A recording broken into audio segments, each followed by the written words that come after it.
I have worked in manufacturing for about 5 years. I worked as an inspector and now I'm a manufacturing engineer. Well, day for me consists of making manufacturing drawing, providing technical supports for customers who have belt drive systems, who need help with like gear, torque evaluations and stuff like that.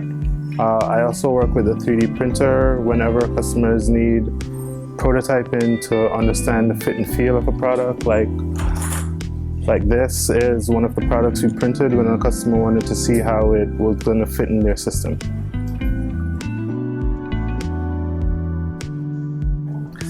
Yes, I've always had an interest in how things are made. I was always a huge fan of the show, How Things Are Made. I like the process of manufacturing, how you can take a round bar and turn it into a pulley